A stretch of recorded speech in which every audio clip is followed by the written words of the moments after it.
आपल्याबरोबर शिवसेनेचे ज्येष्ठ नेते संजयजी शिरसाट आहेत। सर, मुख्यमंत्री पदासाठी शेवटपर्यंत प्रयत्न सुरू होते, पण अगदी काही वेळापूर्वीच देवेंद्र फडणवीस हे आता राज्याचे नवे मुख्यमंत्री होणार हे निश्चित झालेलं आहे।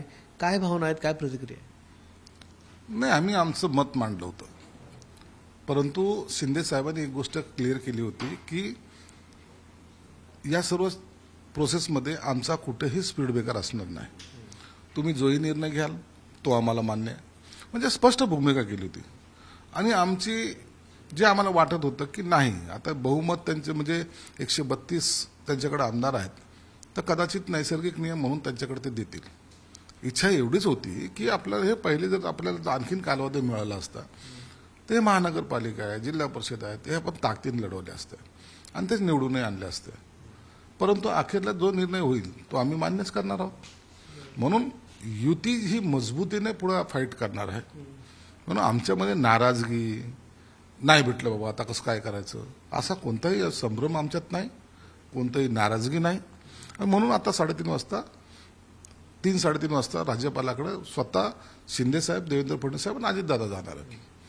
पण आता आपलं स्थान काय असेल या नवीन सरकार, महायुती सरकार म्हणजे मंत्रीपद, उपमुख्यमंत्रीपद काय नेमकं कुठे स्टँड करणार आहात? नाही, आता उपमुख्यमंत्रीपद तर एक आहेच, परंतु अनेक खाते जे आहेत त्या खात्याचं वाटप मला वाटतं आज संध्याकाळी किंवा लेट नाईट हे होईल आणि त्याच्यामध्ये कोण कुणाला घ्यायचं, किती मंत्रिपद येतील, कोणत्या पक्षाला किती येतील याची सविस्तर चर्चा होईल। आणि ह्या तिन्ही नेत्यांनी चर्चा केल्यानंतर मग हे जाहीर करतील। त्यापूर्वी कुणालाही किती खाते आहेत किंवा कोणती कोणती खाती आपल्याकडे आलेली आहेत, किती मंत्री असणार याचं कुणालाही माहिती नाहीये। पण उपमुख्यमंत्रीपद स्वीकारणार एकनाथ शिंदे? आमदारांचं मत काय आहे किंवा त्यांच्याशी काय बोलणं झाले काय या संदर्भात? नाही, आम्ही तर त्यांना विनंती केलेली आहे की तुम्हाला सरकारमध्ये एक उपमुख्यमंत्री पद जरी असलं तरी आपल्याला एक महत्त्वाची भूमिका ही तुम्हाला वठवावं लागणार आहे। तुम्ही पक्षाचे आमचे प्रमुख आहात, तुमच्या नेतृत्वामध्ये आम्ही निवडणूक लढवलेल्या आहेत आणि म्हणून तुम्ही असणं गरजेचं आहे। तुमचा एक काही जरी असला तर तुमचा आशीर्वाद आमच्या सर्वांवर असणं गरजेचं आहे। म्हणून ते स्वीकारतील अशी आमची इच्छा आहे। एक गोष्ट ती म्हणजे की गृहमंत्री पदासाठी आपली मागणी होती, केंद्रात एखाद्या मंत्रिपदाची मागणी होती, ऊर्जा खातं, त्याचबरोबर नगरविकास खात्याची देखील मागणी होती, कारण की गेली अनेक वर्ष नगरविकास खात्याचे मंत्री हे एकनाथ शिंदेच राहिलेले आहेत।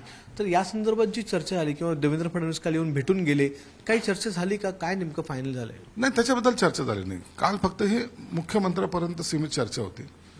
आज हे ठराव, आज तुम्ही पाहिलं त्यांची गटनेत्याची निवड झालेली, आताच ह्या सगळ्या ज्या चर्चा आहेत, खाते वाटप कशी असली पाहिजे, काय असली पाहिजे, त्याच्याबद्दलचं आज संध्याकाळी मला वाटतं त्यांची चर्चा होण्याची शक्यता आहे आणि मग ते झाल्यानंतरच या सगळ्या प्रश्नाची उत्तर मिळणार आहे। आज मी काही जरी सांगितलं तर जोपर्यंत ही चर्चा फायनलाइज होत नाही तोपर्यंत त्याला कोणताही अर्थ उरत नाही।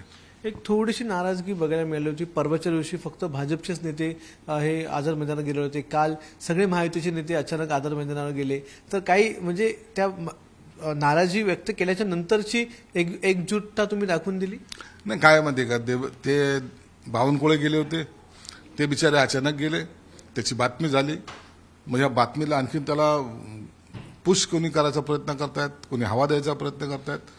म्हणून त्याने आम्ही स्वतः सगळ्यांनी ठरवलं की आपण सगळेजण मिळून जाऊ। म्हणून मी पण होतो, गुलाबराव होते, राष्ट्रवादीचे धनंजय मुंडे वगैरे, आम्ही सर्वजणच मिळून गेलो आणि एकदाचा तो विषय संपवला नसता।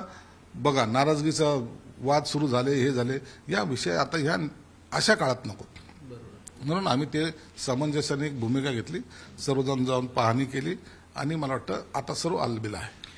काही मंत्र्यांच्या नावाला आक्षेप आहे भाजपचा किंवा काही आमदारांच्या नावाला आक्षेप आहे अशी देखील बातमी येते किंवा भाजपचेच लोक आता आमचे पण मंत्री ठरवणार का असं देखील विचारणा केली जाते। असं काही दबाव भाजपकडून काही नाही? म्हणजे असं नसतं।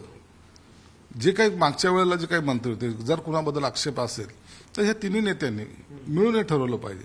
खरंच याच्याबद्दल आक्षेप आहे का, मग तो कोणत्याही पक्षाचा असो, मग आक्षेप आहे तर मग त्याला थोडंसं बाजूला सारलेलं योग्य की अयोग्य या तिन्ही नेत्याने ठरवायचं। त्याच्यामुळं असं समजण्याचं काहीच कारण नाही की भाजपने सांगितलं म्हणून या मंत्र्याला काढलं आणि शिवसेनेने सांगितलं म्हणून या मंत्र्याला घेतलं, असं होणार नाही। हे सर्व एकत्रितपणे ज्याला म्हणतात सामूहिक निर्णय हा तिन्ही नेत्याचा असणार आहे। शेवटचा प्रश्न विचारतो, गेल्या सरकारमध्ये देखील आपल्याला अपेक्षा होती की मंत्रिपद मिळावं. शेवटी आपण सिडकोच्या अध्यक्षपदी आपण विराजमान झालेले आहात. नवीन सरकारचा शपथविधी होतोय. उद्याच्या मंत्रिमंडळाच्या शपथविधीच्या दरम्यान आम्ही तुम्हाला बघणार का स्टेजवर? तुम्ही देखील उद्या शपथ घेणार का? मला तर थोडीशी मला खात्री आहे की मी राहील, परंतु अखेरला निर्णय घेणारे एकनाथ शिंदे साहेब आहेत. मला वाटतं या टायमाला माझा निर्णय हा पॉझिटिव्ह होईल. धन्यवाद सर, आमच्याशी बातचीत केल्याबद्दल. तुम्हाला खूप खूप शुभेच्छा मंत्रिपदासाठी. तर नवीन सरकार महाराष्ट्रामध्ये स्थापन होत आहेत आणि त्याचे मुख्यमंत्री हे देवेंद्र फडणवीस असणार आहे हे देखील आता निश्चित झालेलं आहे. त्यामुळे महायुतीचे सरकार स्थापनेचा दावा आता केला जाईल आणि उद्या महाराष्ट्रामध्ये नवीन मंत्रिमंडळ देखील प्रस्थापित होईल. कॅमेरामन विनयसह अक्षय भाटकर, एबीपी माझा, मुंबई. एबीपी माझा, उघडा डोळे बघा नीट.